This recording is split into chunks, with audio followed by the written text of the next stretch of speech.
E aí pessoal, tudo certo? Eu sou o Bruno, sou um dos monitores de anatomia 1 de vocês e eu vou apresentar esse roteiro hoje. Antes de mais nada, por favor, deixem sua curtida no vídeo, se inscrevam no canal Anatomove para ajudar a divulgar o nosso trabalho, tá certo? Bora lá para esse roteiro então. A gente vai estar estudando região braquial e fossa cubital. E como já é do conhecimento de vocês, na anatomia segmentar, a gente estuda o corpo humano seguindo estratos, seguindo camadas, segundo o princípio da estratificação, começando das camadas mais superficiais, indo para as camadas mais profundas. Nesse roteiro, então, a gente vai começar com o estudo de pele e tela subcutânea, indo em direção para o grupamento muscular e neurovascular. Começando pela pele e tela subcutânea, a gente tem então a inervação sensitiva. Já vou adiantar para vocês que a inervação sensitiva do braço ventral, normalmente ela é feita por 4 nervos, tá certo? O primeiro deles vai ser o nervo cutâneo lateral superior do braço, que é bem visto nessa imagem aqui, ó. Eu tenho as suas terminações bem aqui, inervando essa região de pele mais superior e lateral do braço. E para a gente explicar a origem desse nervo, eu vou ter que recorrer a essa imagem aqui de braço posterior. Nesse ponto aqui, a gente consegue ver a emergência e a superficialização desse nervo, emitindo vários raminhos cutâneos para a região de pele de braço posterior. Alguns desses ramos vão contornar anteriormente o braço e vir para a região aqui anterior, inervando essa parte que cabe ao nosso roteiro. E para ser mais específico, a origem desse nervo está relacionada ao nervo axilar, localizado aqui, ó, no espaço quadrangular. A gente tem o nervo axilar com sua parte motora, inervando o deltoide e o músculo redondo menor, e também a sua parte sensitiva com o nervo cutâneo lateral superior do braço. E nesse mesmo sentido, a gente tem o chamado de nervo cutâneo lateral inferior do braço. Com essa mesma imagem aqui, eu consigo visualizar ele muito bem, que vai estar inervando essa região de pele mais lateral e inferior do braço. Vou recorrer mais uma vez a essas imagens para mostrar a origem desse nervo para vocês. Aqui eu tenho a emergência dele a partir da fáscia braquial, só que no braço posterior. Da mesma forma, alguns dos ramos desse nervo vão se anteriorizar no braço e inervar essa região de pele de braço ventral. E em relação à origem, a origem imediata desse nervo está aqui no nervo radial, que é um nervo de compartimento posterior do braço. Ele é um nervo misto com seu componente motor e também com seu componente sensitivo. Um dos componentes sensitivos é justamente o nervo cutâneo lateral inferior do braço, tá certo? O próximo nervo que eu vou falar para vocês é o nervo cutâneo medial do braço. Esse nervo ele tem origem no plexo braquial. Mais especificamente, uma origem imediata a partir do fascículo medial do plexo braquial. Eu pintei ele aqui em verde para vocês, lembrando que a origem espinhal desse nervo é T1, tá certo? E nessa mesma imagem aqui, eu consigo identificar bem o nervo cutâneo medial do braço, logo aqui, inervando essa região de pele mais medial do braço. Ele, inclusive, pode ter uma comunicação com o próximo nervo que a gente vai ver, que é o nervo intercosto-braquial. Nesse slide aqui. O nervo intercosto-braquial, ele não é um nervo que se origina de plexo braquial e nem se origina de nervos que se originaram do plexo braquial. Ele vai ter sua origem espinhal em T2, e ele é um nervo que vai se superficializar a partir do segundo espaço intercostal, entre a segunda e terceira costela. Logo na extremidade lateral do segundo espaço, eu vou ter a superficialização desse nervo, que vai correr em direção à porção medial do braço ventral. A gente consegue visualizar ele muito bem aqui, inervando essa região de pele bem próxima à caixa torácica, tá certo? Bom, e agora no próximo slide a gente vai fazer uma revisão dessa inervação sensitiva. Essa imagem aqui é do livro de anatomia do Moore, que ela vai trazer essas divisões dos territórios de inervação sensitiva desses nervos que a gente já viu. Esse território aqui, ó, em azul, tanto ventralmente quanto dorsalmente, compete ao nervo cutâneo lateral superior do braço, que é ramo do nervo axilar. Essa região aqui, ó, em bege, mais inferior e lateral, é do nervo cutâneo lateral inferior do braço, que é um ramo sensitivo do nervo radial. Em verde, eu tenho o território do nervo intercosto-braquial, e em azul claro, eu tenho o território de inervação sensitiva do nervo cutâneo medial do braço, com origem espinhal em T1 e origem imediata no fascículo medial do plexo braquial. É válido a gente falar que o nervo cutâneo medial do antebraço ele pode ter sua parcela de contribuição para a inervação sensitiva do braço ventral, podendo ser essa região mais medial e inferior aqui, ou mesmo uma região mais centralizada no braço ventral, feito por esse ramo aqui derivado do nervo cutâneo medial do antebraço, tá certo? Bom, fechado então a inervação sensitiva, a gente vai partir para o estudo do grupamento muscular. A musculatura do braço ventral é composta por 3 músculos, o músculo bíceps braquial, o músculo braquial e o músculo córaco braquial. Esses 3 músculos são inervados de forma motora pelo nervo músculo cutâneo. E nesse corte axial do braço, mais ou menos a nível de diáfise de ombro, eu consigo ver o grupamento muscular do braço ventral, composto pelo músculo braquial, músculo córaco braquial e músculo bíceps braquial. Entre esses músculos aqui eu consigo ver esse ponto amarelo aqui que representa a secção transversa do nervo músculo cutâneo, tá certo? Começando então nosso estudo a partir do músculo bíceps braquial, eu tenho aqui que ele é o músculo mais superficial e ele é um músculo que possui 2 cabeças, sendo que essa aqui é a cabeça medial, também conhecida como cabeça curta, e essa aqui é a cabeça lateral, também conhecida como cabeça longa. Essas 2 cabeças vão se unir e distalmente vão se inserir aqui no antebraço por meio de 2 formas de inserção. A primeira é uma inserção tendinosa que se insere no rádio e a segunda é uma inserção aponeurótica que vai aqui se inserir na fáscia que recobre o antebraço, tá certo? Mais precisamente nessa porção medial. E pensando então na contração desse ventre muscular, a gente tem como ações principais do músculo bíceps braquial a flexão do antebraço, também conhecido como flexão de cotovelo, e ele também auxilia na supinação do antebraço, por conta dessa inserção aponeurótica mais medializada no antebraço. A gente entende o movimento de supinação como sendo o ato de voltar anteriormente a palma da mão por meio de um movimento com o antebraço, colocando basicamente a mão em posição anatômica, tá certo? O segundo músculo que a gente estuda vai ser o músculo braquial, que é um músculo mais profundo em relação ao bíceps braquial. Aqui eu tenho o músculo braquial. Ele se insere proximalmente na diáfise de úmero e se insere distalmente na ulna. Pensando então na contração desse ventre muscular, a gente tem como movimento principal o de flexão de cotovelo. Lembrando que o músculo braquial é o carro-chefe na flexão de antebraços, também chamada de flexão de cotovelo. E é válido lembrar, como a gente já disse antes, que ele é inervado pelo nervo músculo cutâneo. Por fim, a gente estuda então o músculo córaco braquial. Ele é um músculo mais superior em relação ao músculo braquial e mais profundo em relação ao músculo bíceps braquial. Nesse desenho aqui, ó, que representa uma dissecção mais profunda, o músculo bíceps braquial ele foi seccionado. A gente consegue ver aqui sua inserção proximal e sua inserção distal seccionadas para melhor visualização desses outros 2 músculos.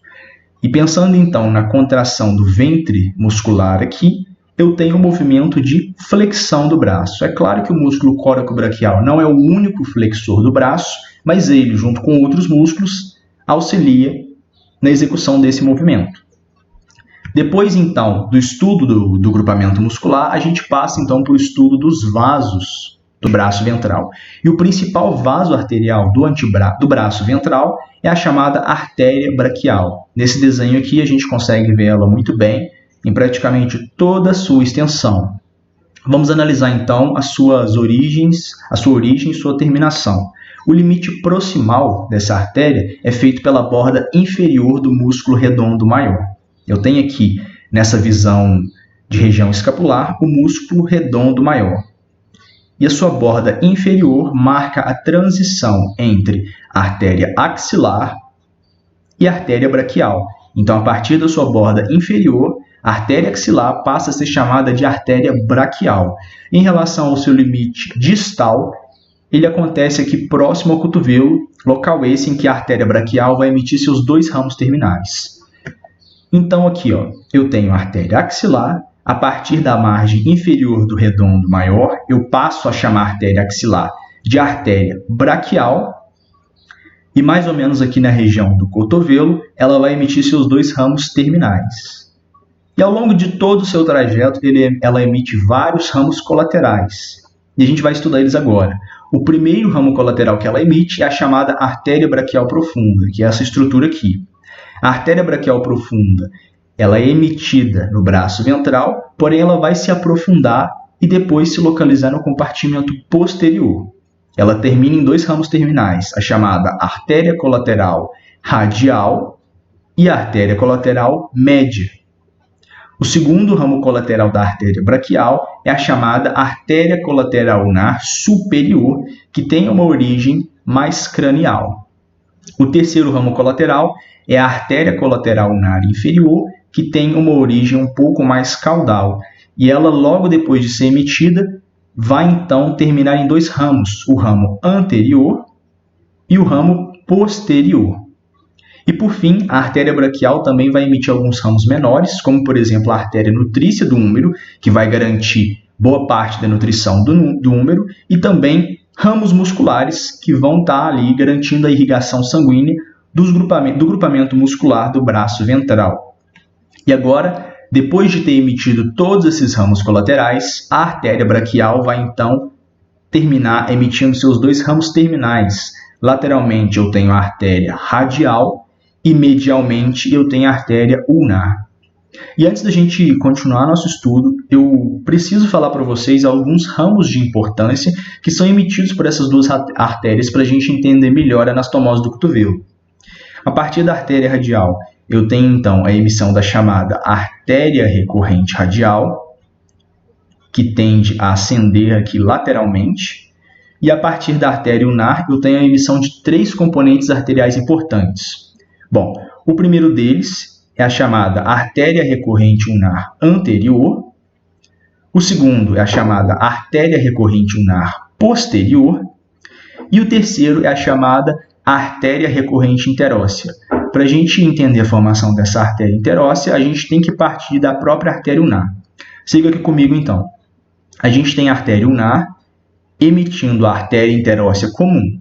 A artéria interóssea comum, por sua vez, emite dois ramos terminais. A gente tem a artéria interóssea anterior, bem aqui, e a gente tem também a artéria interóssea posterior, passando posteriormente a membrana interóssea. A partir dessa artéria interóssea posterior é que eu tenho a emissão da artéria recorrente interóssea, que vai sim participar da anastomose do cotovelo. Vamos então estudar essa anastomose mais de perto, com essa imagem. Essa anastomose, basicamente, é uma via de circulação colateral em relação à via principal, que seria a via pela artéria braquial. Então, caso eu tenha um comprometimento, seja obstrutivo, seja por diminuição da luz dessa artéria, eu tenho essa anastomose do cotovelo como sendo uma via de circulação colateral, uma via secundária à circulação do sangue, de forma a permitir que o sangue proximal chegue às partes mais distais do membro superior, caso a via principal seja comprometida.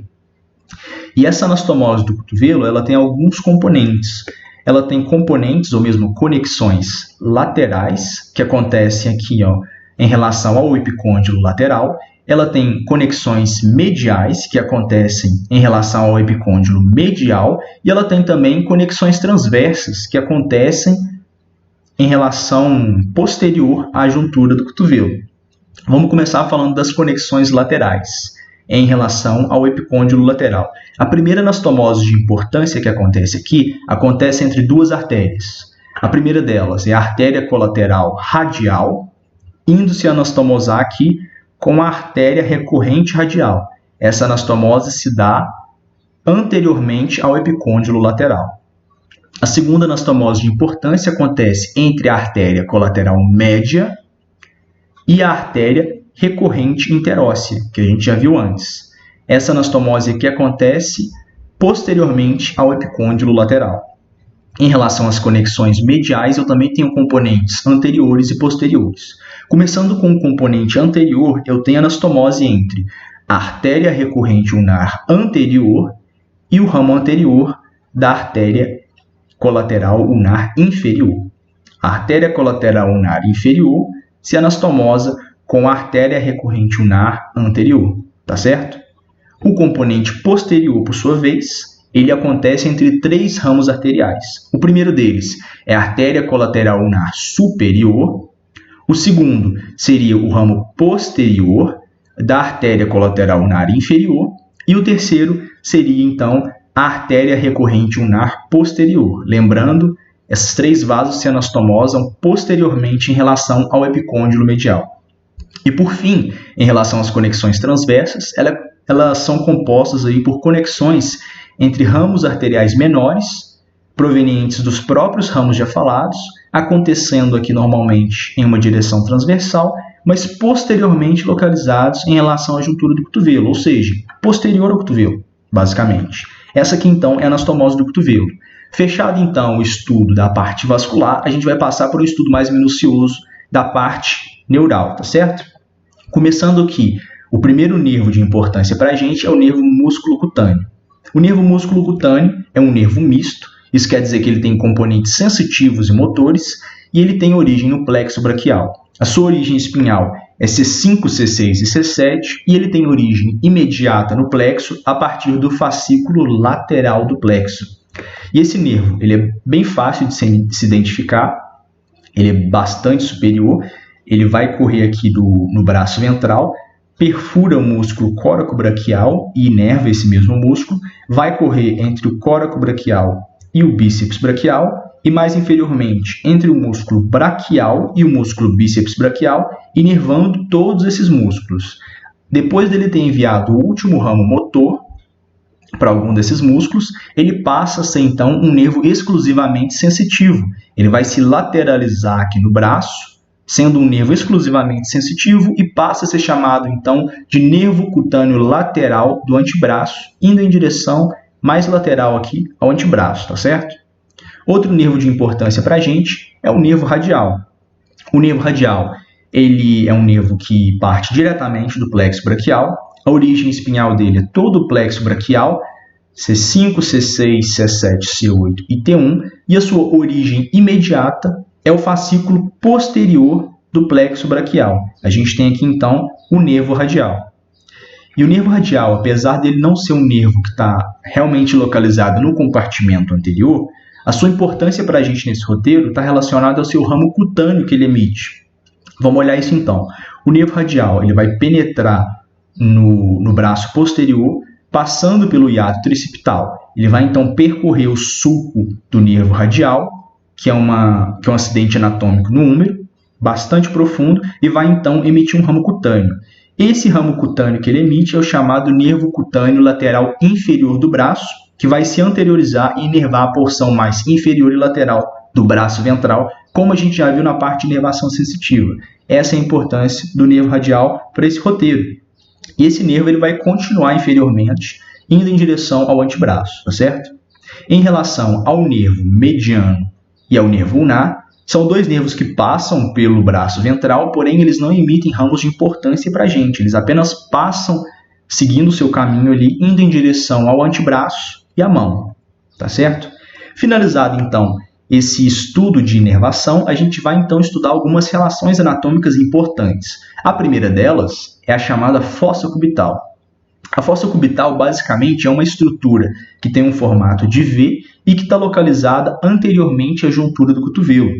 E ela também tem alguns limites. Ela tem seu limite medial, sendo feito pelo músculo pronador redondo, aqui em verde. O limite lateral é feito então pelo músculo braquiorradial, também em verde. E ela tem um limite superior, feito por uma linha entre os epicôndilos. Na verdade, uma linha imaginária entre o epicôndilo lateral e o epicôndilo medial, fechando aqui então como sendo o limite proximal da fossa cubital. Ela também tem um assoalho, que é feito por 2 músculos, o músculo supinador e o músculo braquial. E para a gente poder visualizar melhor esses músculos, a gente precisa de uma dissecção mais profunda. Essa imagem aqui mostra muito bem isso, com o bíceps braquial e alguns músculos flexores do punho da mão tendo sido seccionados. A gente consegue ver então aqui os músculos profundos do antebraço ventral e também o músculo braquial. E partindo então, para a gente estudar esse assoalho, a gente tem aqui o músculo supinador e o músculo braquial, logo aqui em cima, que já é conhecido nosso. Esses dois músculos são o assoalho da fossa cubital. E em relação ao conteúdo, a gente tem um conteúdo neurovascular e um conteúdo tendinoso. O nervo principal, que é conteúdo da fossa cubital, é o nervo mediano. O conteúdo vascular é feito a partir dos vasos braquiais. Por vasos braquiais eu quero dizer tanto a artéria braquial, representada aqui, como as veias braquiais, que não estão representadas nesse desenho, mas estariam aqui lado a lado à artéria braquial, acompanhando ela ao longo de todo o seu trajeto. E por fim, o conteúdo tendinoso seria o tendão do músculo bíceps braquial, que no caso dessa dissecção mais profunda foi seccionado, mas a gente consegue perceber que ele é parte do conteúdo da fossa cubital. Outra relação anatômica de importância para a gente é o chamado sulco bicipital medial. O sulco bicipital medial, obviamente, ele está localizado em uma posição mais medializada, e assim como a fossa cubital, ele vai também ter limites. O limite medial é feito pelo músculo pronador redondo e o limite lateral é feito pelo músculo bíceps braquial. E só por essa limitação a gente já consegue identificar o sulco bicipital medial e visualizar aqui o seu conteúdo. O seu conteúdo é formado pelo nervo mediano e também pelos vasos braquiais. Por vasos braquiais, mais uma vez, eu quero dizer artéria braquial e as duas veias braquiais que estariam acompanhando a artéria aqui, mas que não foram representadas nesse desenho do Nether. Bom, outra relação anatômica de importância para a gente seria o chamado sulco bicipital lateral. E de uma forma bastante parecida com o sulco bicipital medial, o sulco bicipital lateral tem uma posição mais lateralizada e ele também tem seus limites, sendo que seu limite medial é feito pelo músculo braquial. O músculo braquial está localizado profundamente ao músculo bíceps braquial, enquanto que o limite lateral do sulco bicipital lateral é feito pelo músculo braquiorradial. O músculo braquiorradial, no caso desse desenho, está rebatido para a gente poder visualizar melhor o sulco bicipital lateral e o nervo radial. Em relação ao conteúdo do sulco bicipital lateral, a gente tem que ele é feito pelo nervo radial, como está sendo mostrado aqui, e também pela artéria recorrente radial, que é um dos componentes da anastomose do cotovelo, como a gente já viu antes. E esse sulco bicipital aqui, na prática, é muito importante porque ele facilita a identificação do nervo radial. E na maior parte dos cadáveres, é no sulco bicipital lateral que vai acontecer a bifurcação do nervo radial. Por bifurcação, quero dizer essa divisão do nervo radial em dois ramos.